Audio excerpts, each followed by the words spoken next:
My name is Helen Carter and I am 58 years old. I have lived in this little house on Oakwood Street for more than 30 years. It isn't grand or fancy, just a modest two-story home with a small porch where I keep my potted roses.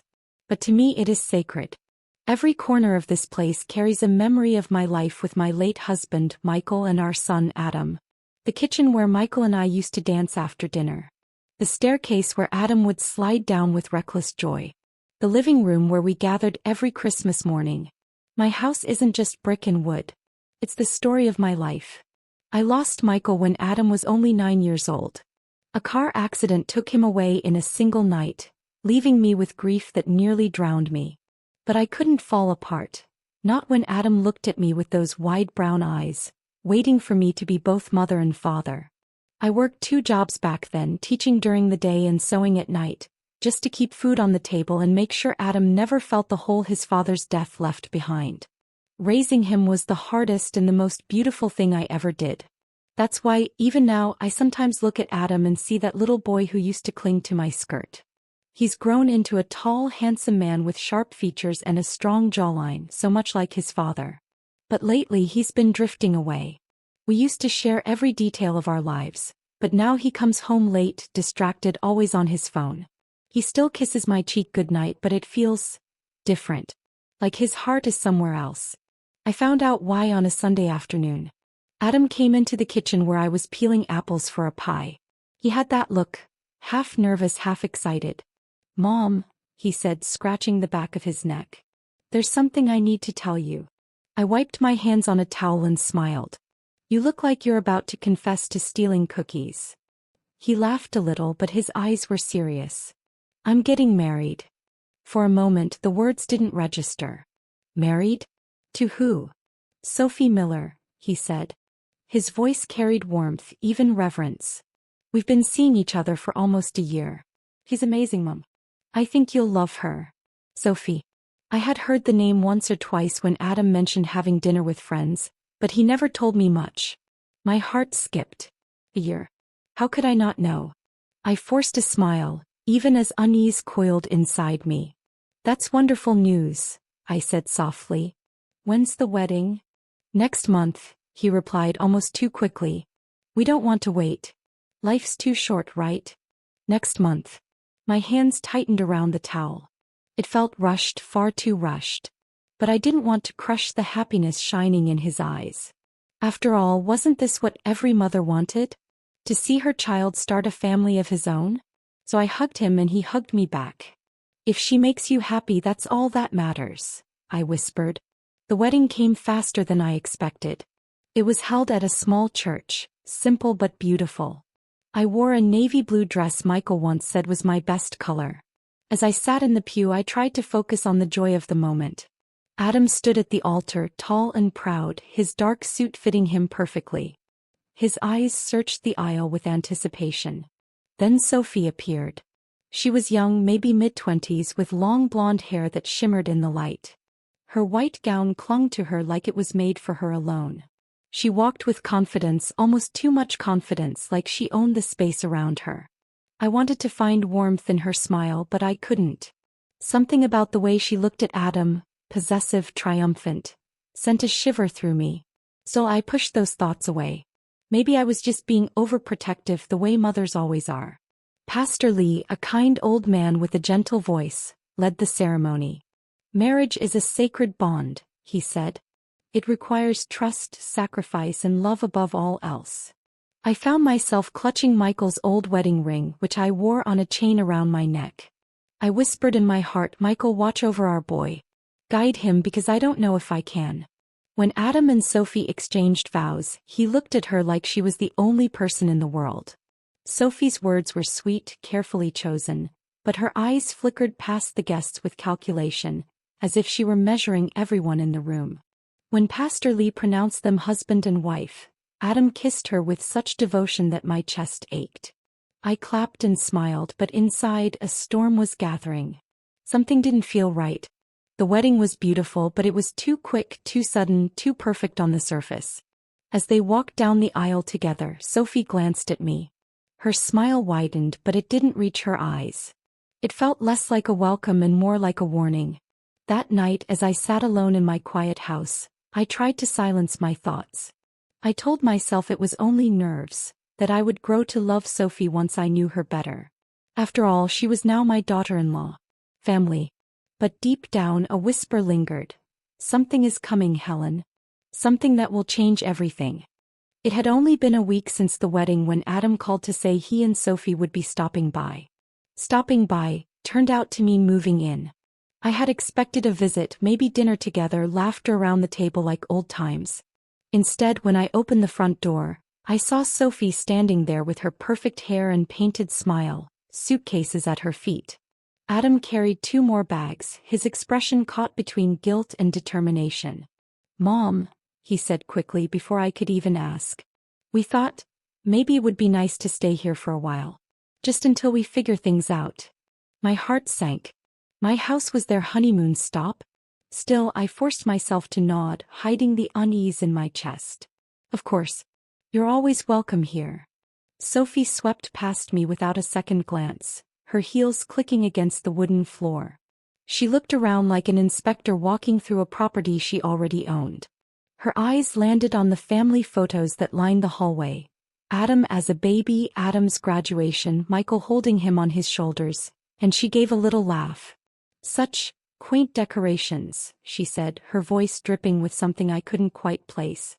"Disdain, maybe." I swallowed my pride. "Those are family memories." "Oh, of course," she replied, but her smile didn't reach her eyes. Dinner that evening was strange. Sophie barely touched the roast chicken I had spent hours preparing. She picked at her food and complained that it was too salty. Adam sat quietly, glancing between us, avoiding confrontation. I tried to make conversation, but Sophie turned every topic back to herself. Her degree, her job at a marketing firm, her plans for the future. When I asked if she enjoyed cooking, she laughed. "Cooking? That's old-fashioned. We'll probably hire someone once we have the house settled." I froze, fork halfway to my mouth. "The house." Adam coughed, shifting in his seat. Sophie just smiled at me as if she knew exactly what she had said. The next morning, the knock on the door startled me. A tall man in a gray suit stood on my porch, holding a briefcase. "Mrs. Carter?" he asked politely. "Yes. I'm Mr. Davis. I'm here regarding the property transfer." My chest tightened. "Property transfer?" Before I could ask further, Sophie appeared behind me, beaming. "Oh, good, you're here," she said to him, then turned to me. "We thought it would be best to get this done right away. Adam and I will need the deed transferred into our names. It's easier to manage finances that way." Her words hit me like a blow. "Excuse me." Adam stepped forward, not meeting my eyes.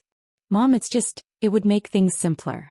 Sophie and I want to start fresh, and this house is the perfect place. You'll still live here, of course, but nothing."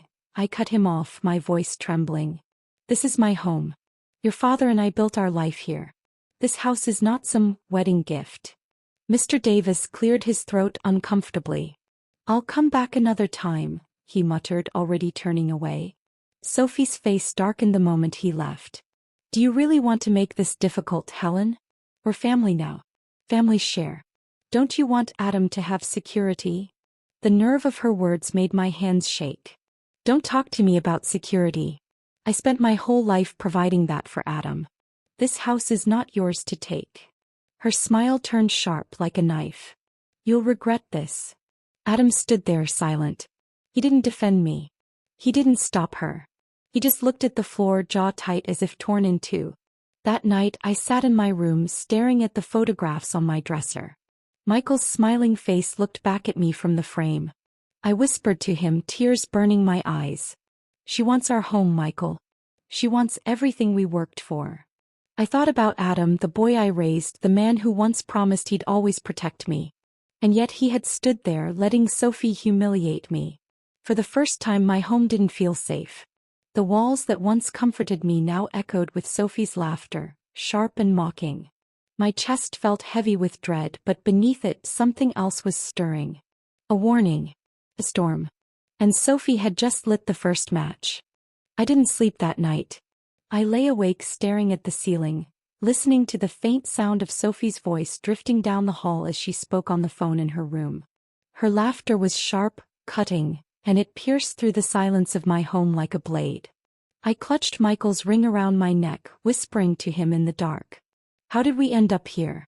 The next morning I knew I couldn't carry this weight alone. I picked up the phone and called Linda, my oldest friend. She had been with me through every storm. Michael's funeral, Adam's graduation, even the long, lonely holidays when I thought I couldn't keep going. Her voice was the anchor I needed. Linda, can you come over? I need to talk, I said, my throat tight. She arrived within the hour, her gray hair pulled back, her sharp eyes taking in my face the moment she walked in. You look like you've seen a ghost, she said, wrapping me in a hug. It's worse than that, I whispered, leading her into the kitchen. I poured us coffee, though my hands shook so badly I nearly spilled it. I told her everything, the notary, Sophie's smug smile, Adam's silence. The words tumbled out like broken glass, cutting me as they came. Linda listened quietly, her lips pressed into a thin line. When I finished, her hand closed over mine. Helen, you need to protect yourself. Right now, she said firmly. Get a lawyer. Make sure that house is locked under your name. Don't wait. Her certainty scared me almost as much as Sophie had. Do you really think she'd go that far? To take everything? Linda's eyes softened with pity. Sweetheart, women like her don't stop until they have what they want. And Adam, she sighed. He's blinded. He can't see her for what she is. Her words hurt, but they rang true. I thought of Adam, my boy, my only child, standing there with his head down while Sophie demanded my home. The memory made my chest ache. When Linda left, I wandered the house in a daze. Every room felt smaller, tighter, as if Sophie's presence had already begun choking the life out of it. I paused in the living room, my eyes landing on a photo of Adam as a child, sitting on Michael's shoulders. His little face was beaming, full of innocence and joy. Where did you go, Adam? I whispered. Where's my boy? That evening, Adam came into the kitchen as I was washing dishes. He leaned against the counter, avoiding my gaze. Mom, he said softly, you know Sophie's not trying to hurt you. She wants us to build a future. A future. I turned, my voice sharp with disbelief. By stealing my past? By taking the only thing your father left us? His jaw tightened. It's not like that. You're overreacting. Overreacting. My voice cracked. I slammed the dishcloth onto the counter. Adam, I sacrificed everything for you. Do you remember the nights I worked until my hands bled just to pay the mortgage? Do you remember the times I went without so you could have what you needed? And now you stand here and tell me I'm overreacting? His face hardened, but there was guilt in his eyes. I just want peace, Mom. Sophie's my wife now. I need you to respect that. The words cut deeper than any knife. Sophie's my wife now. As if those words erased everything we had been through together, every battle I fought for him. I turned away, my voice barely a whisper. And what about respecting me, Adam? Do I not matter anymore? He didn't answer. He just left the room, the sound of his footsteps echoing down the hall. When the door closed behind him, I pressed my hands to my face and let the tears fall. The boy I raised, the man I gave everything to, was slipping away from me. And the worst part was he didn't even see it. For the first time in my life, I felt truly alone in my own home. The days that followed felt like living in a stranger's house. Sophie moved through the rooms as though she owned them, rearranging furniture without asking, criticizing my curtains, my dishes, even the scent of the candles I lit in the evenings. Adam said nothing. He floated between us like a shadow, silent and withdrawn. One morning, I came downstairs to find Sophie in the kitchen, standing on a chair and taking down Michael's old clock from the wall. What are you doing? I asked sharply, my heart lurching. She looked over her shoulder, smirking. It's outdated. We'll get something modern. That clock belonged to Michael, I said, my voice trembling. It stays. She shrugged and set it on the counter with a careless thud. Suit yourself. But eventually this place needs a complete makeover. Don't you think, Adam? Adam was at the table scrolling through his phone. He glanced up, then quickly looked away. Maybe we should just leave it, Sophie, he muttered. She rolled her eyes. Fine. For now.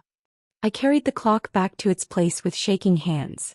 Every small change she made felt like an erasure of the life I had built with Michael, a deliberate attempt to erase me. The breaking point came that weekend. I was watering my roses out front when a sleek black car pulled into the driveway. Out stepped a man and woman in their late 50s, Sophie's parents. Mr. Miller wore a suit far too expensive for a casual visit, and Mrs. Miller's diamonds sparkled in the sunlight. Their smiles were wide, polished, rehearsed. "Helen," Mrs. Miller said sweetly, stepping forward to hug me as though we were lifelong friends. "We thought it was about time we paid you a visit." I stiffened under her perfume-heavy embrace. I wasn't expecting company. "Oh, nonsense," she said, waving her manicured hand. "Family doesn't need an invitation." Inside, Sophie greeted them warmly, her eyes glittering with triumph. Adam looked uncomfortable, but he didn't stop them. We sat in the living room and I offered coffee out of politeness. Mr. Miller declined, glancing around the house with thinly veiled disdain. "You have a lovely place," he said, his tone making it sound like an insult. "Though I imagine it's quite a lot to manage on your own, Helen. Don't you ever get tired?" I straightened in my chair. "This house is my home. I manage just fine." Mrs. Miller leaned forward, her smile syrupy. "We were just talking about how wonderful it would be if Adam and Sophie could take over here. Young blood to keep the place alive, you know? You could relax, maybe move into a smaller, easier space." My stomach tightened. There was the real reason they came. "This is my home," I said firmly.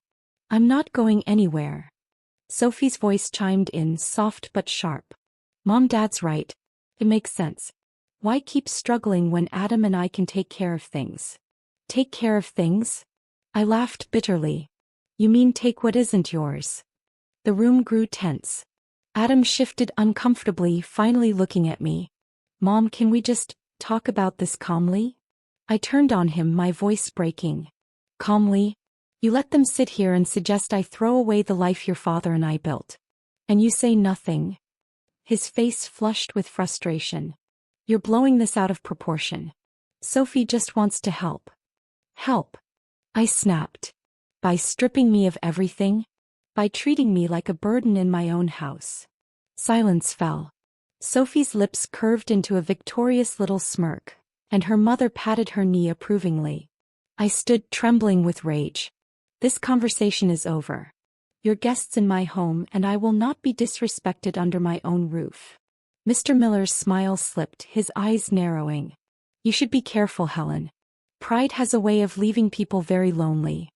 His words were a threat, cloaked in civility. My hands curled into fists at my sides.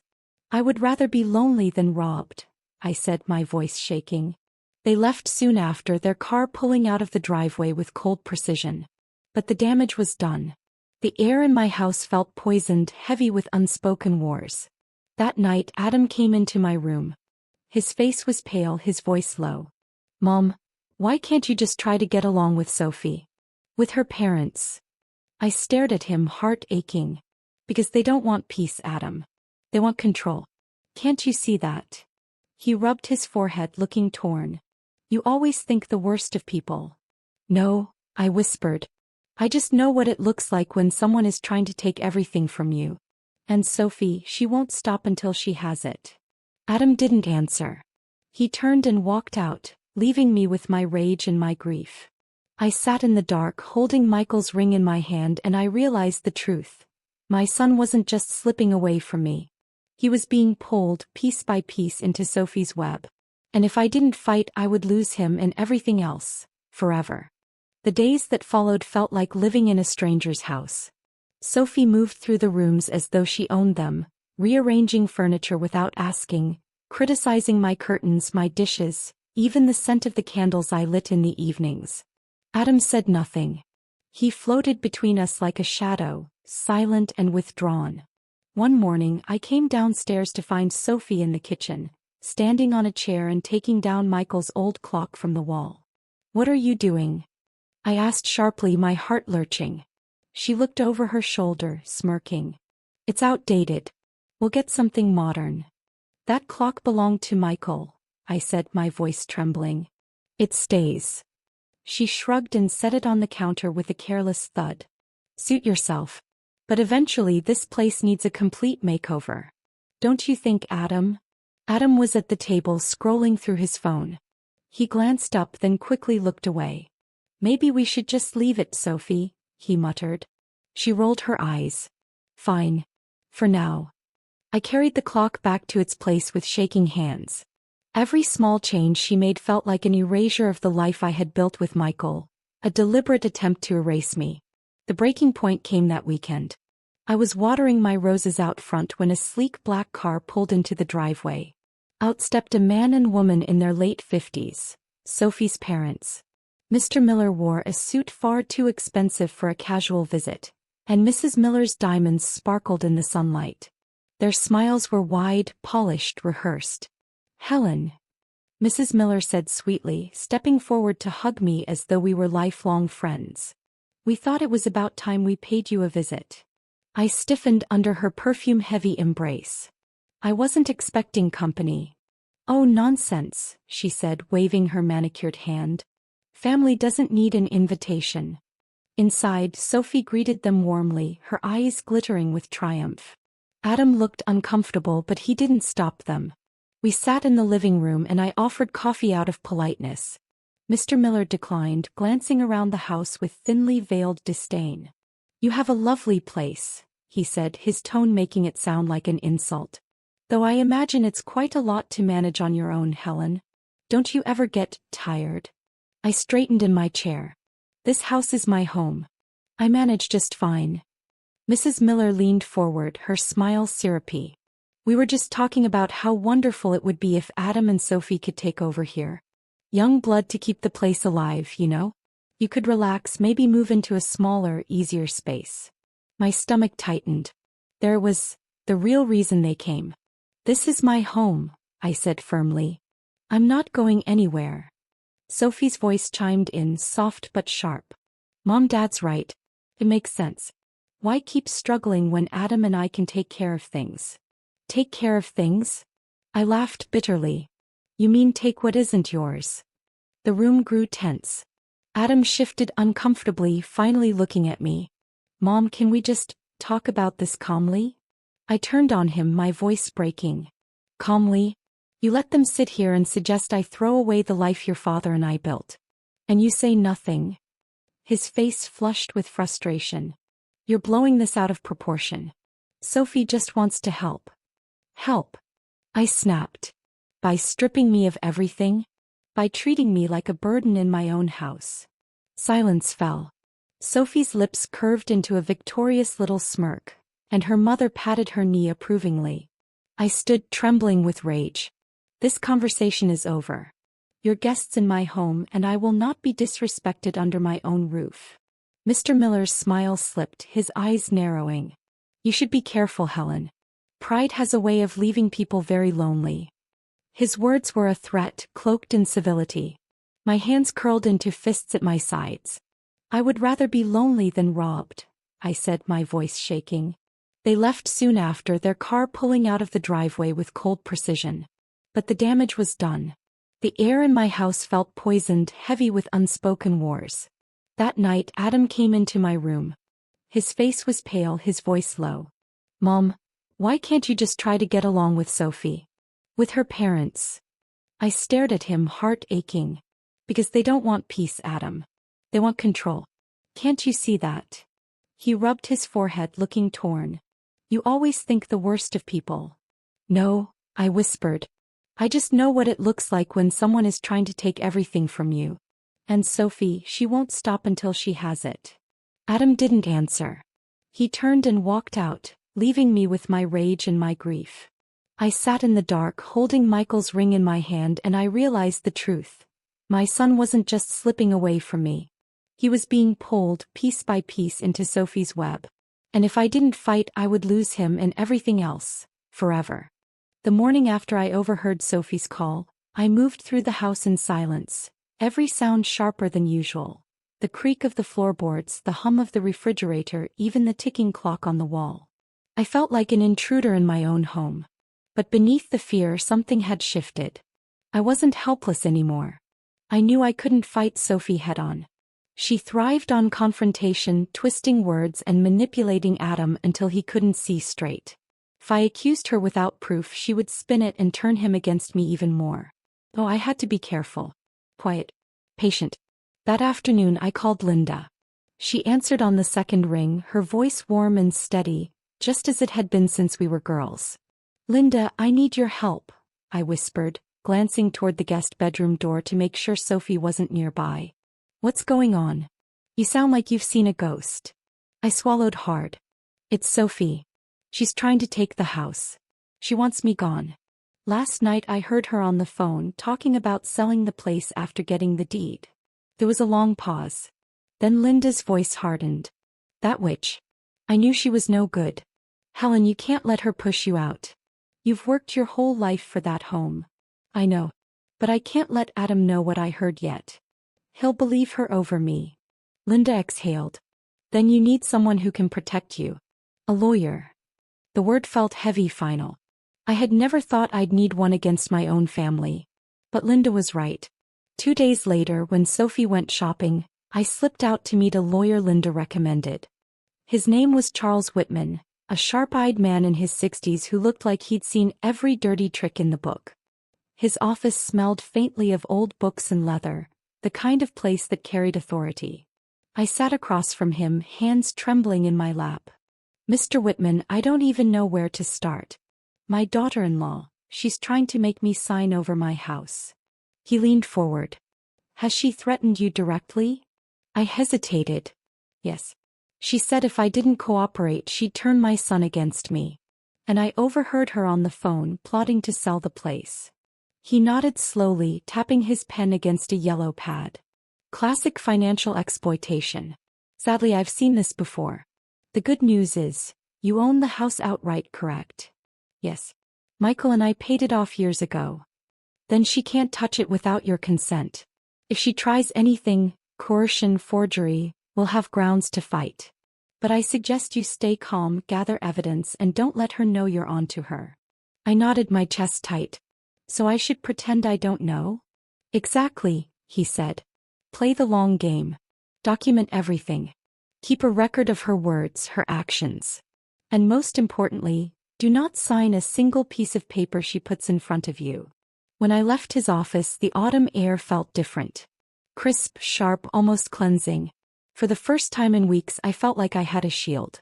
That evening, Sophie breezed into the kitchen, shopping bags dangling from her arms. She dumped them on the counter and smirked. "You know, Helen, a modern kitchen remodel would raise the house's value a lot. Maybe I'll get some quotes." I forced a smile. "Oh, that sounds interesting."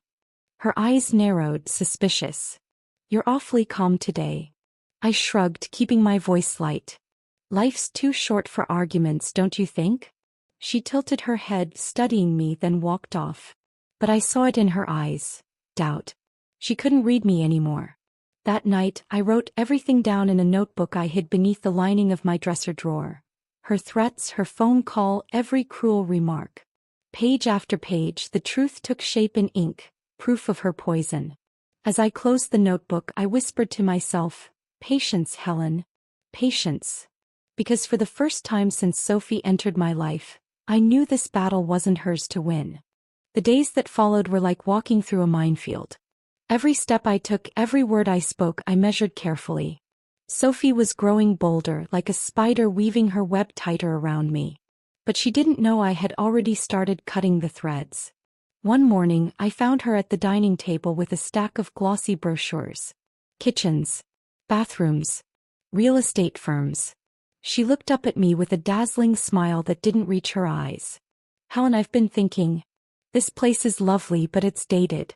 If we invest in some upgrades, we could sell at a much higher price." The word sell made my stomach twist. I forced a calm tone. "That sounds expensive." She waved her hand. "Oh, don't worry about that. Adam and I have it all figured out. He agrees we should modernize. He wants me to handle the details." "Adam agrees." The words stung like a slap. My own son was being pulled deeper into her schemes, blind to what she was doing. I held my breath, then exhaled slowly. "If that's what you two think is best." Her eyes narrowed, searching my face. I gave her nothing but a faint smile. Later that evening, Adam knocked on my bedroom door. His face was tired, his tie loosened after work. "Mom, can we talk?" I nodded, bracing myself. He sat on the edge of the bed, rubbing his hands together. "Sophie's been trying to include you in the decisions, but you keep brushing her off. She feels like you don't trust her." My chest ached. "Adam, I barely know her. Everything is moving so fast. This house." I touched the quilt beneath my hands, the one I'd sewn after Michael passed. "It's all I have left of your father." His eyes softened for a moment, but then hardened again, like Sophie's shadow covered him. "I know, Mom. But Sophie's my wife now. I need you to accept that. She's only trying to help. Help herself." I wanted to scream, but instead I smiled faintly. "I'll try." When he left, I wrote everything in my notebook. His words, her brochures, the pressure building around me. Each entry became a piece of armor, proof I would one day use. The next week, Sophie tried a different tactic. She started hovering around my mail. If I left it on the counter, she'd pick through it, pretending to sort. Once, I caught her slipping an envelope halfway into her purse before I cleared my throat. She smiled sweetly and set it back down. "Just tidying up," she said. I didn't respond. But that night, I moved all important papers, the deed, the insurance, my will, into a locked metal box I hid in the attic. Let her snoop. She would find nothing but grocery flyers and bills. One afternoon, I overheard another phone call. This time she wasn't whispering. "Yes, the property is in her name, but don't worry. Adam's working on it. Once he convinces her, we'll list it. It's only a matter of time." My hand shook around the laundry basket I was holding. "Adam's working on it. My son. My flesh and blood. He didn't even realize he was being used like a pawn." I wanted to run into the room, to scream at her, to shake him awake. But instead I folded the laundry one shirt at a time and told myself, "Patience. Patience." At night, when the house was finally still, I called Linda again. "She's moving fast," I whispered into the phone. "I think she's trying to get Adam to push me into signing papers." "Then you need to stay one step ahead," Linda said firmly. "Talk to that lawyer again. Protect what's yours." "I will. But what about Adam?" My voice cracked. "He's slipping away from me, Linda. He trusts her more than he trusts me." Linda was silent for a moment. Then she said, "Sometimes people have to fall before they see the truth." I lay awake long after the call, staring at the ceiling. My heart broke for Adam, for the boy I raised, for the man who couldn't see the trap he was walking into. But beneath the sorrow, my resolve hardened. Sophie thought she was tightening her grip, but she didn't know I was already loosening the knots. Soon she would discover I wasn't as weak as she believed. The first sign of trouble came on a Tuesday morning. Sophie appeared at the kitchen table with a stack of papers clipped neatly together, her smile far too bright for that early hour. "Helen," she said sweetly, sliding the papers toward me. "I need your signature on these. Just some updates for the house, insurance, repairs, nothing big." My chest tightened. I reached for the papers, but instead of reading them right away, I looked up at her. She was watching me too closely, her eyes glinting with expectation. Slowly, I began flipping through the stack. The words blurred together. Clauses, legal jargon, but then one line caught my eye. Transfer of ownership. My throat went dry. I looked back up at her. "What is this?" Her smile faltered for half a second before returning. "Oh, that's just standard language. You know how lawyers are. Complicated. But Adam and I already reviewed it. It's fine." My hands trembled slightly, but I steadied them against the table. "If it's so harmless, why didn't you tell me about it before?" Her lips tightened. "Because I knew you'd overreact. Helen, this is just paperwork. Adam agrees. You're making this harder than it needs to be." I felt my pulse pounding in my ears. "This isn't paperwork, Sophie. This is my home. And you tried to trick me." Her smile cracked, revealing the sharpness beneath. "You're being dramatic. We're family now. Don't you trust us?" "I don't sign anything I don't understand," I said firmly, pushing the papers back across the table. For the first time, her mask slipped entirely. Her voice dropped, low and cold. You're making a mistake. You think Adam will always take your side? He won't. He's already mine. I froze. The cruelty in her tone sent a shiver through me, but I forced myself not to look away. Just then Adam walked in, loosening his tie after work. Sophie's expression instantly softened, sweet as sugar. Adam, she said quickly, your mother doesn't want to sign the documents. She's being difficult again. Adam sighed, rubbing his temples. Well, come on. We talked about this. The upgrades, the refinancing. Sophie's just trying to make things easier for everyone. My voice trembled, but I stood tall. Adam, listen to me. These papers would transfer this house into your names. Do you understand that? It wouldn't be mine anymore. He frowned, glancing at the stack. I saw confusion flicker across his face. For a moment, hope sparked in my chest. Maybe he would see it, maybe he would finally question her. But then Sophie touched his arm, leaning close. She's mistaken, love. It's just legal phrasing. You know how overwhelming this stuff looks to someone her age. The words stung sharp as knives. Someone her age. She was painting me as senile, paranoid, too old to understand. Adam hesitated, then sighed again. Mom, I think you're reading too much into it. Tears burned my eyes, but I refused to let them fall. Adam, I whispered, your father and I built this home together. It's all I have left of him. Don't let her take it from me. For a heartbeat, his expression softened, his shoulders tense with conflict. But Sophie's grip on his arm tightened, and just like that, the moment was gone. I can't do this right now, he muttered, grabbing his briefcase and leaving the room.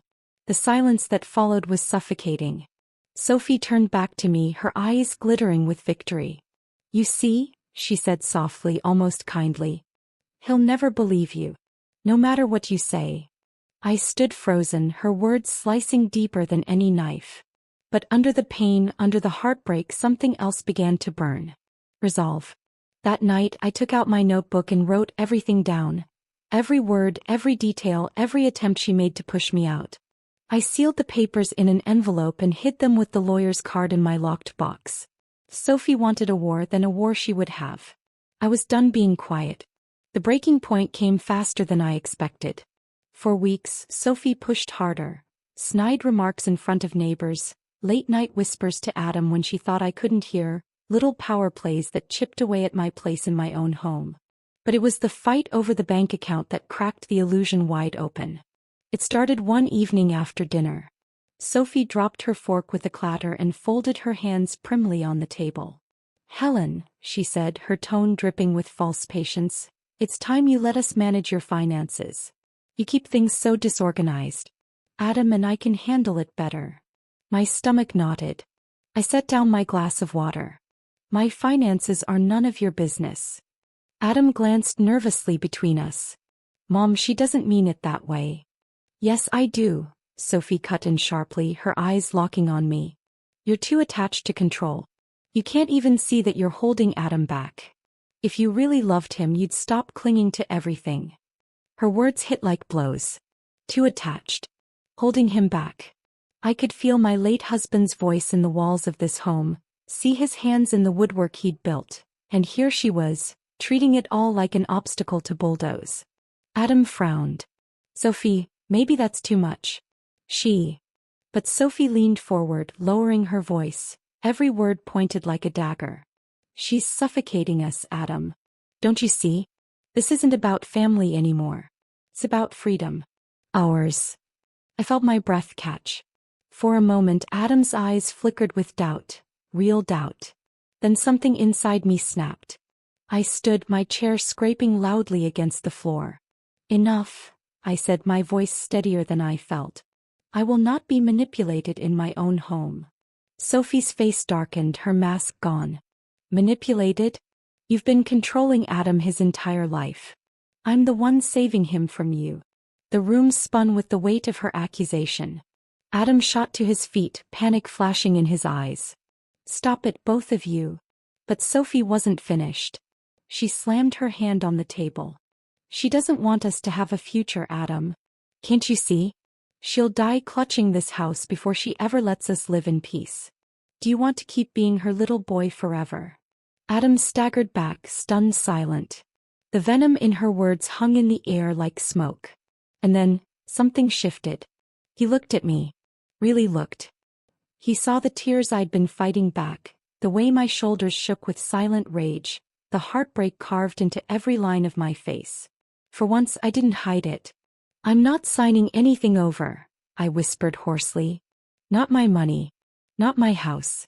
Not my memories. And if you think you can bully me into it, you've misjudged me." The silence that followed was unbearable. Sophie's jaw clenched, her eyes blazing with fury. She opened her mouth, but Adam held up a hand. "Stop," he said quietly, his voice trembling. "Just stop." He froze, shocked. "I've given you the benefit of the doubt," he continued, his tone growing stronger. "I've defended you to my mother. I've ignored things I shouldn't have. But now I hear you, Sophie. And I don't like what I'm hearing." Her face went pale. "Adam." "No," he said firmly. "Not tonight. I need space." He grabbed his jacket and stormed out, leaving Sophie standing there, stunned, her fury barely contained. The door slammed shut. The house quaked with silence. Sophie turned to me slowly, her lips curling into a bitter smile. "Don't think you've won. He always comes back to me. Always." I didn't reply. I simply walked past her, my hands trembling but my chin lifted high. I went to my room, closed the door and sank into the chair by my window. Outside, the night stretched quiet and endless. I let the tears finally fall, my chest aching with both sorrow and relief. Adam had finally glimpsed the truth. He wasn't free of her yet, but for the first time the spell had cracked. I whispered into the night, more to myself than anyone else, "It's not over. Not yet." When Adam left that night, I didn't sleep. I sat by my bedroom window until dawn, watching the pale light stretch over the quiet street. My heart ached, but for the first time in months, there was a spark of hope flickering inside me. He had seen Sophie for what she was, even if only for a moment. That glimpse mattered. He came home 2 days later. I heard the door open softly, cautiously, as if he wasn't sure how he'd be received. When I stepped into the hallway, he stood there with tired eyes and unshaven cheeks. He looked older, worn down, not like my boy but like a man fighting shadows. "Mom," he whispered. I wanted to hug him, but I stayed still. "Did you find what you were looking for?" He dropped his gaze. I stayed at a friend's place. I just needed to think." His hands fidgeted at his sides. "Sophie kept calling. She said you twisted everything. That you're jealous. That you'll never accept her." My chest tightened. "And what do you believe?" He hesitated, and for a terrifying second I thought he might defend her again. But then he shook his head. "I don't know what to believe. No. I saw her. The way she spoke to you, the way she tried to corner you." His voice cracked. "That wasn't love. Not for me. Not for us." I finally stepped forward, placing a trembling hand on his shoulder. "Adam, love should never come with ultimatums. It should never demand you tear yourself in two." He broke down then, his body shaking with silent sobs. I held him like I had when he was a child, when scraped knees and nightmares were his biggest battles. Only now the wounds were deeper, carved into his heart. Days turned into weeks.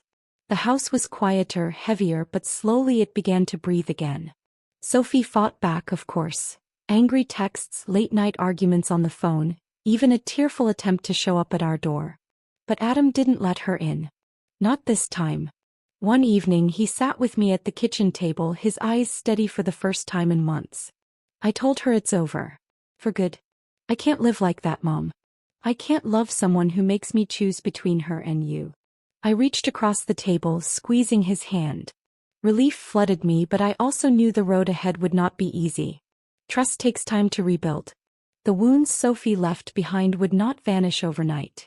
And yet, I felt stronger than I had in years. In the weeks that followed, Adam began piecing his life back together.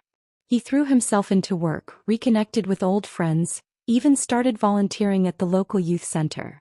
Something he'd always wanted to do but never had time for. I saw glimpses of the boy I raised, reshaped into a man who had endured betrayal but was not destroyed by it. As for me, I found myself reclaiming my own space. I planted new flowers in the garden, replaced the curtains Sophie once mocked, even rearranged the living room the way it had been when my husband was alive. My home felt like mine again, scarred yes but still standing. Sometimes, late at night, I would sit by the window and think of everything that had happened. The laughter that turned to silence. The love that turned to poison. The betrayal that nearly broke me. But then I would look at Adam, resting on the couch with a book in his hand or laughing faintly at an old movie we both loved, and I knew the truth. I was no longer the naive woman who believed love alone could protect us. I had faced the storm and come out scarred but stronger. Betrayal had stolen my peace, but it had also given me something unexpected: the strength to rise again. As the seasons shifted and the house filled with light once more, I whispered to myself the words I now carried like armor. I am not broken. I am reborn.